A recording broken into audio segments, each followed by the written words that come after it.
So that's not good. So the PIG is not the farm animal pig. It stands for Product Information Guide. And we put an awful lot of effort in this deal. So I wanted to kind of go over how you actually use it. Because you heard a lot today. And let's see, I don't think our University Penn folks are here right now. So you saw a lot of numbers and a lot of comments and that type of thing. The reality is all of our farms are different. And if your neighbor's doing something and you're doing the exact same thing that he's doing, you're probably doing something wrong. Okay? So, you know, that's just fundamental differences. We have a lot of differences on our farm. And so this is designed, there's an awful lot of products and there's a lot of management information here. There was one comment that I 100% agree with. You need, when you grow crops, you have to have enough to make a program out of it. You can't be jumping around from here to there. So we have to get a plan together, a forage system. And that's the stuff that I think is the funnest, is putting together the systems. And our dealers are here to help you put together programs for your particular farm. So just a little background of where I come from in my thinking. By the way, I worked for Penn State University for 11 years. 9 of that was doing agronomy and dairy work. 2 years was doing farm financial work. And it all comes together. And I spent 2 years dairy farming in Tennessee with my brother, even though I grew up in a local dairy in Lancaster County. So these are the kind of my big picture summary of what we need to be thinking about on our forage systems. Number one, we have to have the quantity. You can't make milk when there's no feed. So we need to have the quantity. But we need to have the quality. And I think you heard that loud and clear this morning. If you do not have forage quality, you're not making milk.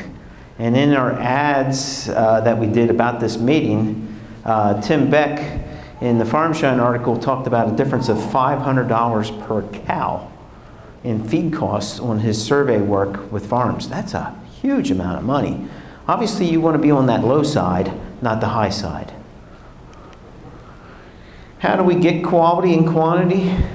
We have to have systems that have good harvest windows. You know, that crop that gives you a 12-hour window to get it mowed and harvested isn't quite good enough because you never know when it's going to be raining. And of course, we don't want to put all of our eggs in one basket.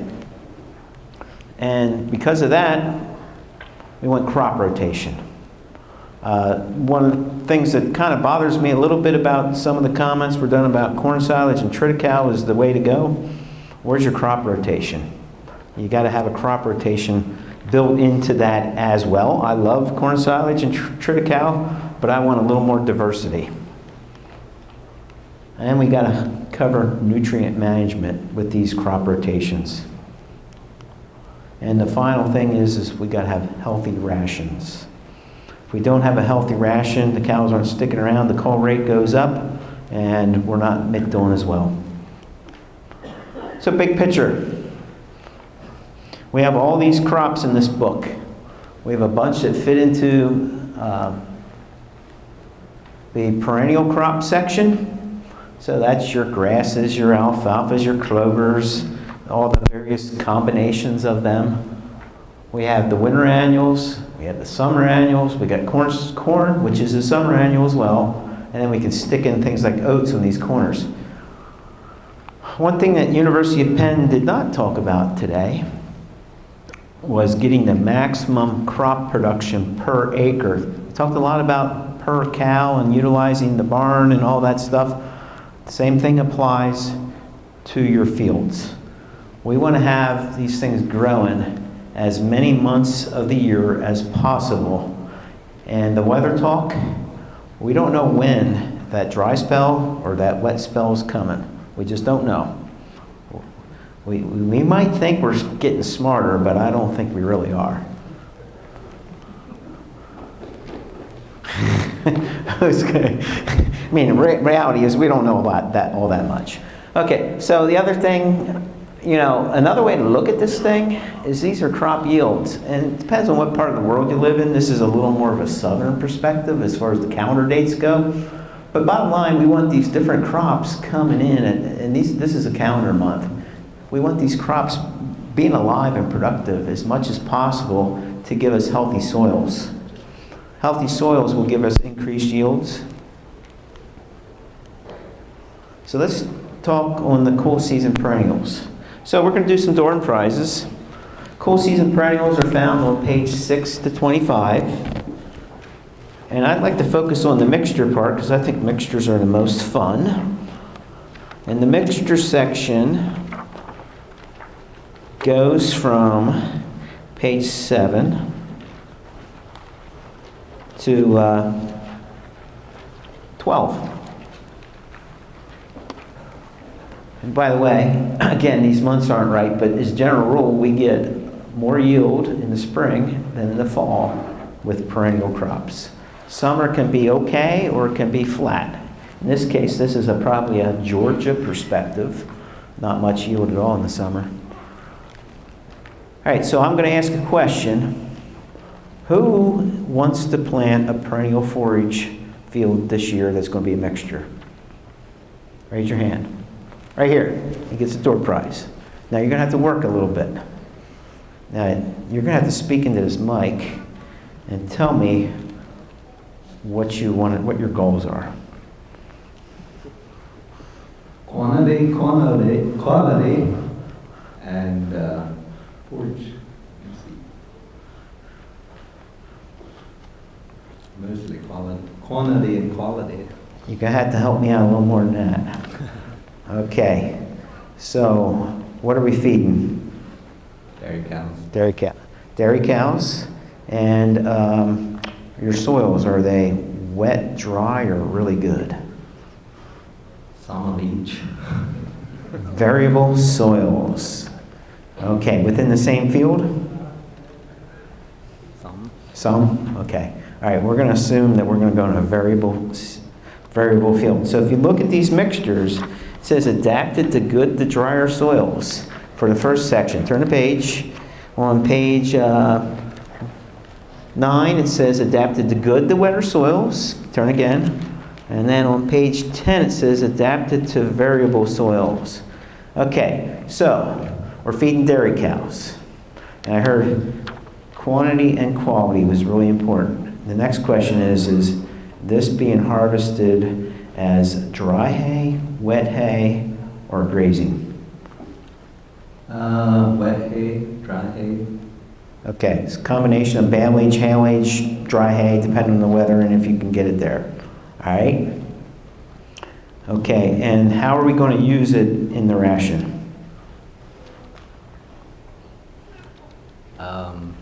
Clarify the question. What part of the ration is it going to be? Is it to the dairy cows, dry cows, heifers, that type of thing? Dairy cows. Dairy cows. Okay. All right, so we have variable soils, and we want to feed it. And do you want alfalfa included in this? Yes. Yes, he wants alfalfa included in it. Okay. So what do? We take this book. By the way, he's going to get 2 door prizes. Let's give him both. Nobody's going to answer again. Okay. So if I'm looking through these mixes, and of course I know this by heart, so I'm just kind of scanning through here of where we want to go on a variable soil. I'm looking at this one on page 12 on the top. It says the Northern Energy Mix. And you read it, just got a little descriptor there. Northern Energy Mix is designed to maximize energy digestibility and consist of available forage in a forage mix. It is ideal for grass-fed and grass-finished meats and all dairies, including a minimum amount of grain. Okay, so Will the perennial grass work for dry hay though? the perennial ryegrass, it's only 15%. So he did say he was good with wet hay. So it will dry under a good time period. and it does have clovers in it, so this is not going to be the fastest drying mix. Okay? Now, you said you wanted alfalfa. So what we would do is we would take this in the big box and put the alfalfa in the small box. We would have a nice mix. We would have alfalfa in there, red clover, ladino clover, and very high energy grasses. That would cook. You're pretty close. Well, I'm using the next one down. You're organic. Yeah. Okay. I forgot to ask you that question. Shame on me. That would work for organic though. Okay. That was good. Anybody else got any questions on perennials while we're there? Let's move on to the next topic. Cool season annuals. By the way, I see our weather guy is still back there. So it's getting warmer. Maybe this chart will be future for the local area when they grow. And by the way, King's AgriSeeds has a sister company that we developed 2 years ago and based in Georgia. So we're going to know what's going to work here in a bunch of years. So that's why we have all these different crops. So cool season. I'm going to give a door prize out to anybody that has used one of our mixtures. And by the way, these are on page 26 to 30, so let me get there. Anybody that has used our Soil Builder Plus mix, raise your hand if you use that mix. Anybody? One. We got door prize coming over there. Nobody else. And by the way, Joy, I'm going to give you the mic. You need to explain that stick.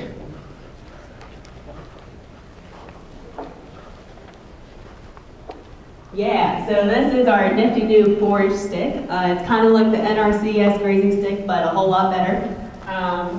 So basically we have a cool season grass side. It tells you when to start grazing your pastures, when to take your cows off. Get some tips for overwintering. We have a multi-cut summer annual side, so that's for your millets, Sudan grass. Same deal, tells you when to harvest, when to take your cattle off, some nitrogen application rates for that. And then our corn side, basically you can do population checks with this, and you can get estimates for your silage yields and grain yields off of this. So a really useful stick, you can use it year round. So for those of you getting door prizes, you can either get the stick or sunglasses. Also, they are for sale. All right, thank you. And by the way, you had to work for your prize a little bit. Tell me what was in that mix. Oh, you have to read it in the book. Oh man, we need to take that prize back. That is a mix of triticale, annual ryegrass, crimson clover, hairy vetch, and daikon radish. Okay, and what that will do for you is that gives you different root systems going down into the ground to improve the soil health, and it gives you a nice feed, a little higher protein feed. So if you want a little extra protein and a little extra soil health, that is a real good one. Just for the fun of giving a door prize out, we're going to go with Cargo. Anybody use Cargo? I'm going with some less popular ones so I don't have to give as much away. It sounds pretty cheap, doesn't it? Nobody's using Cargo. Back there? Back there.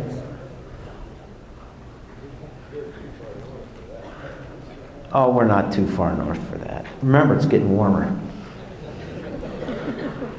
And seriously, there's a lot of truth to that. I will say this. We have noticed the adaptation zones of the different species shifting north. So I agree with what we heard today. So it's real.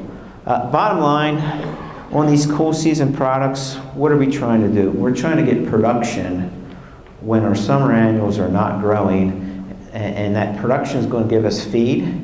It's going to give quality feed, and it's going to mitigate that risk if something happens in the summer. And that's what it's about. I do like the mixes, but we're fine selling the straights as well. It kind of depends on your perspective of where you want to be. All right, the next slide. The summer annuals, and this is excluding the corns. So this is page 31 to 38.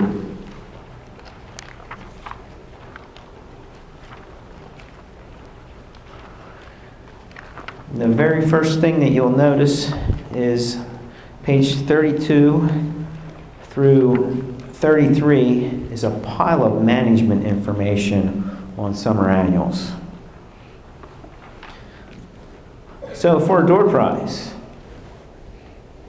who can tell me the minimum temperature to plant a summer annual such as sorghum, sedans, millets? Somebody got their, over here?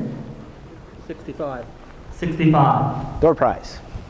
All right, you got them pretty easy. Have you used any summer annuals? I use sorghum sedan already. Sorghum sedan, okay. All right, I got another door prize for the mixtures on page 34. Which of these mixtures do not contain a grass? First hand up.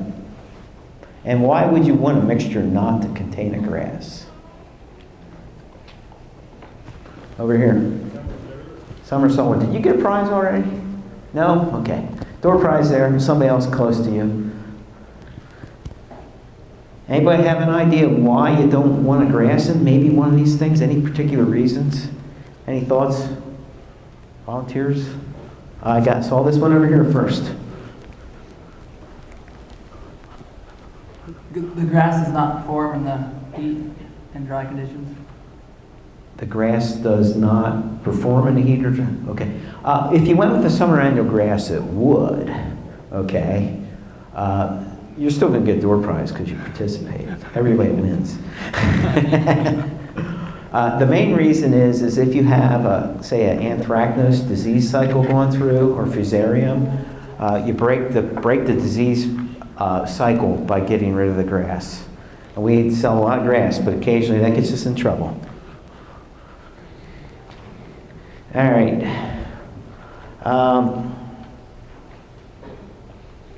Just out of fun of it, and I don't know if the answer's in here or not, but who could tell me which is the most digestible summer annual grass in here? And I'm going to accept 2 or 3 answers. Now, this is summer annual.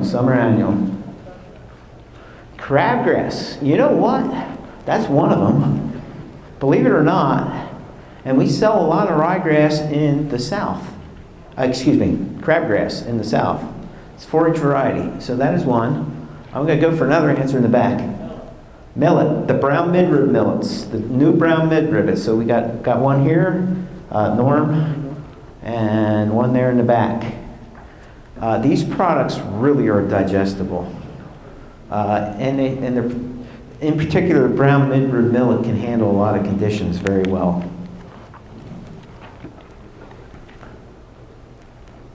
All right, forage management section. Let's turn to page 52.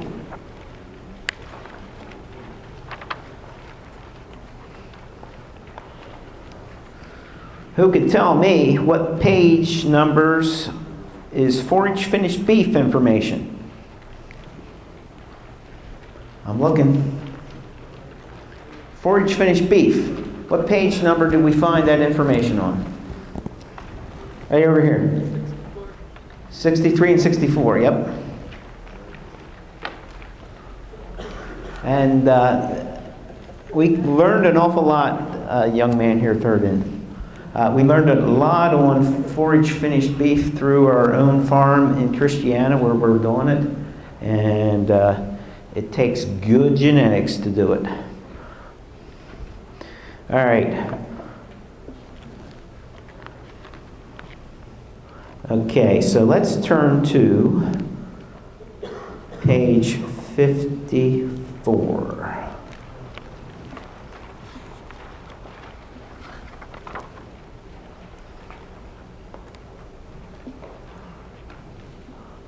Now, this data is technically a little old for us, but who can tell me which crop has the lowest lignin? Okay.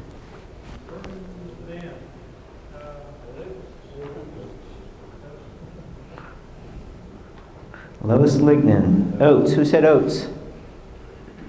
Over there.